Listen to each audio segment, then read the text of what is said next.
I hated my father. I hated my mother. I hated myself.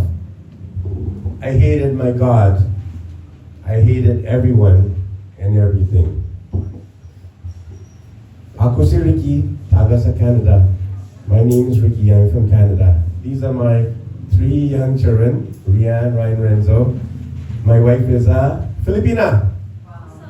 From La Union, like this lady here, right? La Union, but she is from Agoo. My wife's from Luna. They're about 2 hours distance from each other. So, why did I hate everybody? Because of trauma. Maybe you might have experienced trauma from your mother, your father, your boyfriend, your girlfriend, your wife, your ex-wife. Maybe from your boss. Maybe even from a pastor. I experienced trauma from the womb. That is my father. You can tell we look alike. Yes. Guapo, guapor. Yeah. Maganda, right? So, as you can tell, that's an Indian dress. It's called a sari. That's the national dress of India, sari. And my father's in a suit, not the national suit of India, just a suit. And I am in my wedding tuxedo because that's the day I got married to my wife. So why did I have all this hatred towards my father? Because my father was very violent. Can I demonstrate on your son? So this is what my father would do. He would hit my mother with slipper. Then he would also choke her. And then he would give her a black eye. He would give her bruises. He'd hold a knife and say, if you tell anyone about the adultery or the violence, you'll regret it. The police came to the house many times and they arrested him for domestic violence. But my mother always forgave and she returned to her abuser. My father was committing adultery, having a mistress. At the same time, he had married my mother. And my mother got pregnant with me. And from the womb, I could hear everything.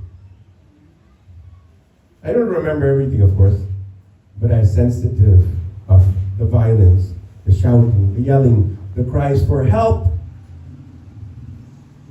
So instead of a place of safety, it was a place of danger and trauma. And I was born into the world in a state of trauma. So guess who I hate the most? The 2 people who brought me into the world of trauma. My mother and my father. I live with that trauma even now, but God will heal and has healed. I was a toddler, I was the age of Renzo, who's 8, and I saw my father hitting my mom and her crying, help Ricky. My father's big eyes. It's like a memory that's here in a flash of a second. I can experience it now. My father hitting my mother. So I had hatred towards both of them for bringing me into this dangerous and evil and cruel world. But God, February 4, 2000 was the day I was born again. I was born a Hindu. Does anyone know what a Hindu is?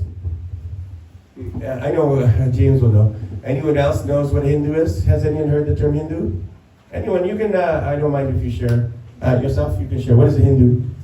It's the language of India. Because I was supposed to teach in Orissa, India. Yeah, Orissa, yeah. Okay, it's not the language only. It's a Religion. Yeah. Hindi is a language, Hindu is a religion, okay?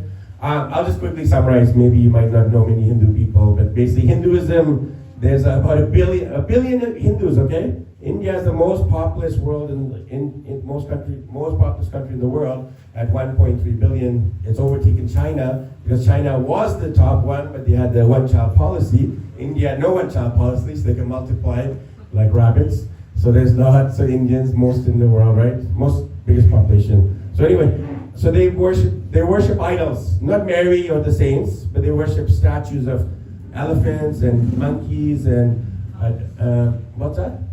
Cows, yes, they worship cows. So it's idol worship. Secondly, is they don't believe in heaven or hell. They believe in reincarnation. if you do bad things, maybe you'll be reincarnated as a rat or a cockroach or something, like an animal. And if you do good things, maybe you'll be a king or a royalty or even a president, right? It's done by your past karma. There's all these other belief systems. The last one is polytheism. Does anyone know what that is besides James, his wife, and others? I know you'll know. Anyone else know what is polytheism? Do you guys know? No. Okay, I'll explain. Do you know what monotheism is? Mono means one. Theism means God. So we as Christians or as Catholics or as Muslims or as Jews, those religions believe in one God. The Jews, the Christians, the Muslims, they're called the Abrahamic religions, the religion of Abraham, Isaac, and Jacob, but the Muslims think it's Isaac, Ishmael, the brother of Isaac, right? The stepbrother or fake brother, right? So Abraham, Isaac, Jacob, those are the Jewish or Christian religions, right? They're monotheism. Polytheism is, poly means multiple or many. Theism means gods. Atheism means no gods. No gods, one God, many gods. Yeah. So, polytheists believe there's many gods. Including Jesus, okay. Including Buddha, okay. Including Allah, okay. Including the animals, okay, right? So anyway, I became born again Christian February 4, 2000. And I was able to forgive my father, but it's taken a lot of time. I just want to tell a final little anecdote. Can you pull up, not that one, but the father one? So, I flew here about just the beginning of December from Canada, and I got a call from my mom. Can you go to the last 2 minutes? Last 2 minutes. So my mom messaged me saying, your father is on his deathbed. He has a tumor in his spine. He has a ruptured colon, and he has blood clotting. He is on blood thinners. He may die, and this is your chance to see him again and to forgive him and let him die in peace. If you want, you can go alone or you can come with me. This is the same lady who got beaten. You remember that, right? I showed with Kevin. And she says, go and forgive your father. So this is what happened. You can play it. The last 2 minutes. You will see what happens between my dad and me on his deathbed. He's still alive. The father went. Yeah, so basically, the father. Yeah, the last 2 minutes of this one. So you'll see that's my father in the hospital. I just want you to play the last 2 minutes. Mm-hmm. So then you'll understand what he did on his deathbed. Last 2 minutes. Yeah. Okay. So before I go, can I do a prayer and then I'm going to go right back to Vancouver? Or can I pray for you before I go back to Vancouver? Oh yeah. Anytime. You can hold hands. And then, I just want to pray for you. Dear God, I just want to pray for my father, Bala Shetty. Thank you that he's my father for 47 years of my life since February 12th until today. And Lord, as he's now going through a difficult time, I pray you would heal him of whatever he's going through physically. Pray for healing of his tumor. Pray for the healing of his pain. I pray for healing of his back. And I pray you give him an appetite back so he'll be able to eat food. And God, you created him on October 16th. And I just pray that he'll have peace with you, that he will have peace and he will have eternity with you forever and ever and ever. And I will also be able to meet him again in heaven, and he will be able to see his grandkids again in heaven. And we have a long time.